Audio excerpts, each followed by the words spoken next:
And now it's my great pleasure to welcome our 2024 keynote speaker. He's a proud double Bruin, well known to a number of our graduates because he's the director of our new UCLA Sports Leadership and Management program and teaches our most popular new elective. Prior to returning to Anderson to very generously give back to his alma mater, Andy served in leadership positions for 30 years in the sports and entertainment industries. Most recently, he served as COO, CFO, and the head of strategy at Nike. Before that, he spent nearly a dozen years at the Walt Disney Company, ultimately serving as Senior Vice President of Corporate Development. Andy and his wife Shelby, also a Bruin, are minority owners of Real Salt Lake of Major League Soccer and the Utah Royals of the National Women's Soccer League. Andy also currently serves on the boards of LA28, Starbucks, and Williams-Sonoma, and earlier this year, he was named chairman of Unrivaled Sports and an operating partner at TCG. And really my favorite thing about Andy, he's got incredibly infectious enthusiasm.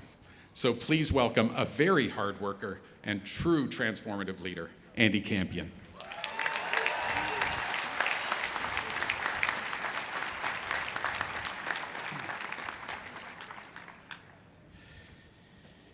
Thank you, Dean Bernardo. And good afternoon to my fellow Bruins and all of the Bruin supporters that are here with us today. But most importantly, congratulations to the 2024 UCLA Anderson graduating class.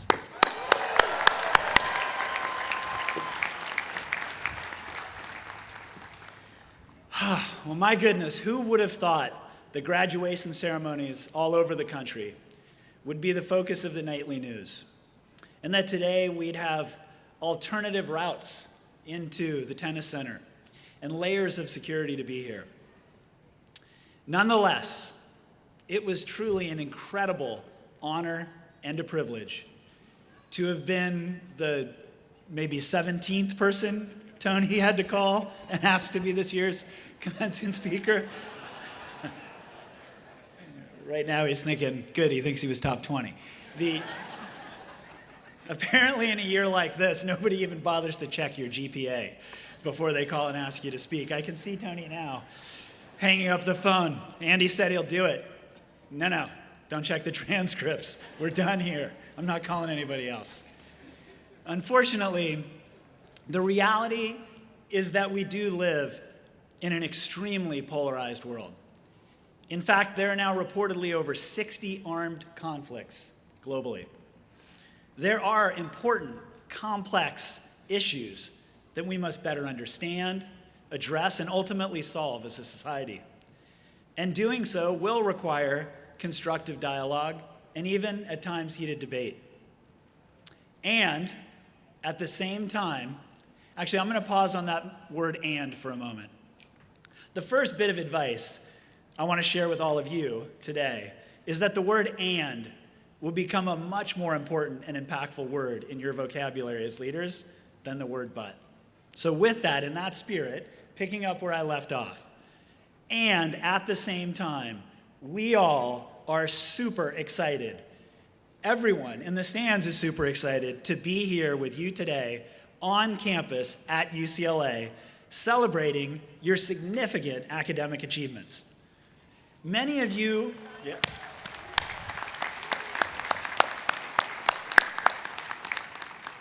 Many of you worked incredibly hard to get here today. And some of you worked, well, just hard enough to get here today. I personally identify with you, that latter group. I will forewarn you that for the rest of your life, you will have this recurring nightmare or dream about not being prepared for a final, failing it, not getting your degree. But the good news is you wake up, and it feels great when you realize, I did just enough. I got it. There's actually an important connection between what we are all here celebrating today and those issues we face in society. Nelson Mandela said, education is the most powerful weapon we have to change the world. By the way, some of you know I love sports. He also said sport has the power to change the world and inspire. I wholeheartedly agree with those statements. That's why just a few months ago, I came back to UCLA to launch the new Sports Leadership and management program. I personally believe that 1, education, 2, engagement in sport, and 3, financial opportunity are what everyone needs and deserves to live their best possible life. To those whom much is given, much is expected. UCLA gave me those 3 things, and I wanted to come back and help provide those 3 things to you, the next generation. That reminds me, a huge thank you to a couple of graduates here. I happen to know where they're sitting. Maybe they could stand up. Thomas Utt and Andrew McCormick. Oh, you guys, you got it. There we go. There we go. This past quarter, they served as teacher's assistants, helping me launch the program's new core course, The Global Ecosystem of Sport. Thank you, guys.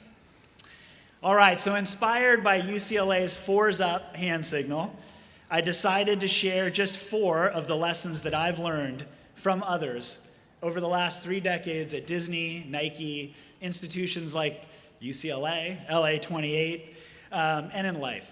I'm hopeful that you all come out of the blocks in your career much hotter than I did, based on some of this advice, and that you sustain it over the long term. First, be a learn-it-all, not a know-it-all. Raise your hand if you've ever had someone come up to you and say, "Can I give you some feedback?" or "Can I give you some coaching?" Yeah, pretty much all of us, it's kind of a thing, the feedback thing, right? What was your initial reaction? I'm guessing it was probably something like, "Of course, I would love that. Feedback is a gift." Sound familiar? Right, that's probably what you said, but that wasn't what you were thinking. I bet what you were really thinking was, I'd prefer you just get the you-know-what out of my face, but sure, regale me with your brilliance. The point is, nobody likes a know-it-all. We all much prefer people who are unassuming, curious, and seeking first to understand things in the world and us. In fact, I believe that our society exists in its most sublime state on a college campus. Universities bring people together from diverse backgrounds and with diverse perspectives into a community and a culture of learning. At a university, learning isn't hierarchical. Of course, professors are here to teach. By the way, I got some emails from you guys after this last quarter. I'm not yet that comfortable with Professor Campion, but I will tell you that us professors aren't here just to teach you what we know, because spoiler alert, even we don't know it all. Our job is to figure out what you want and need to learn, and then do our best to help you learn all of that. That includes teaching you what we know, researching and learning what we don't already know, bringing in guest lecturers, and actually, most often, engaging the class in a discussion where all of us, including the professors, learn from those around us in the class. The more you can make the world like this place, the better place the world will be. That's why everyone tells you that the years they spent at UCLA were the best of their life. It wasn't the keg parties. It was how much they learned. And, remember that word "and"? Kind of the keg parties. The second lesson I want to share with you today is be about the name on the front of the jersey, not the name on the back. Learning is a team sport, and work, as you'll find, is a team sport. You'll get much more accomplished in life if you aren't worried about who gets the credit. When a team wins a championship, trust me, there are plenty of rings and things to go around for everyone. Now, earlier in your career, many of you will be focused on moving up that corporate ladder.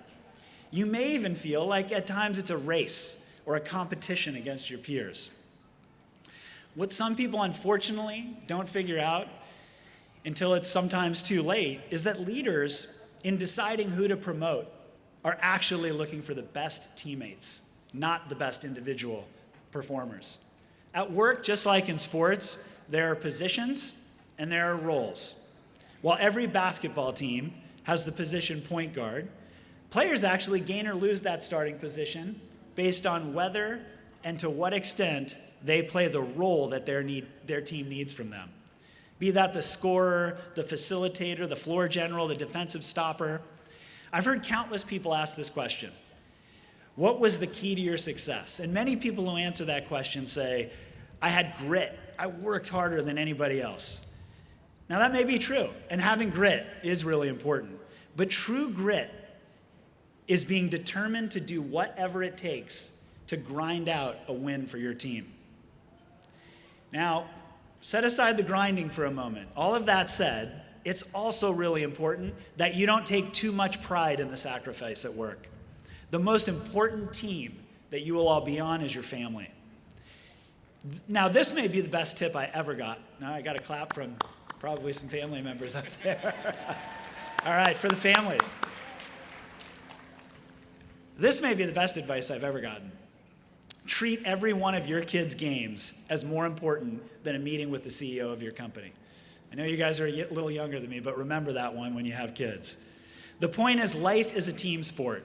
Our journeys are inextricably linked, and as a result, our successes and our failures are actually shared outcomes. Okay, the third lesson. The third lesson relates to recycling. Now, I am talking about energy here, but maybe not the kind you're thinking. I'm talking about positive energy. The lesson is recycle positive energy. A couple of weeks ago, we lost a UCLA legend in Bill Walton. I was super fortunate to have spoken with Bill a few times. In fact, even amidst his private suffering, he called in January to share his excitement about our new sports program. Now, if you followed what people are saying about Bill Walton since his passing, you know that they aren't really talking about his 2 national championships at UCLA. They're talking about Bill's big positive energy and how it made them feel. What an amazing legacy that is. Well beyond a rafter in a jersey up in the rafters of Pauley Pavilion. Positive energy is the fuel for optimism, for innovation, and for growth. Negative energy stifles all of those things, and yet there's so much of it in the world. You can change that. Positive energy is free. You don't even have to mine for it. You've got unlimited stores of it inside of you. Tap into it, give it to as many people as you can, and when you get it from someone like Bill Walton, recycle it and give it to someone else. That brings me to my fourth and final lesson for today. Do epic shit always.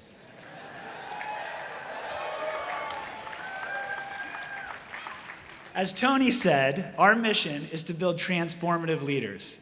That's one way to put it. I'd say it slightly differently. We're preparing all of you to do epic shit always. The legendary Kobe Bryant said those same 4 words to me on multiple occasions. Now, how many of you are Lakers fans here in LA? All right. By the way, can any of you coach? Because apparently they're having a hard time finding one. I think they just posted the job in the Parker Center, actually. So back to Kobe. He won 5 rings, scored 81 points in a game, even scored 60 in his final game. He was always doing epic things. But the last time he said those 4 words to me was in reference to another one of his accomplishments, winning an Academy Award for an animated short film that he wrote and directed. He was explaining to me that he wasn't retired. He was simply post-achievement in basketball. He still had that Mamba mentality and was more driven than ever to have epic impact. Now, at Nike, we often said, we make shoes, we make clothes, and the rest of it we make up. And the part we make up, that's actually the most valuable part. We believe that by providing inspiration and innovation, we could help everyone and motivate everyone to achieve their full human potential. That belief that we could change the world pushed us to learn, to innovate, and to work together as teammates. I encourage you all to find things in the world that you believe you can change for the better. That could be across an organization, for your family, an underrepresented group, or your country. If you're motivated to change the world, you will find your greatness in the pursuit of making that happen. I am truly so excited for you and to be here with you. For those of you who've run marathons, you know how exhilarating it is to be at the starting line after you've done all the training. Today, you all are at the starting line of what is sure to be an epic run. Earlier, I said, to those whom much is given, much is expected. I do have one expectation to put on you before you all run out of here. People develop relationships for a reason, a season, or a lifetime. You all came to Anderson for a reason. And it took you a few seasons to get your degree. I hope you seize the opportunity to give, get, and belong to this amazing institution and community for the rest of your lifetime. With that, I'll close by saying, 1, congratulations again to the class of 2024.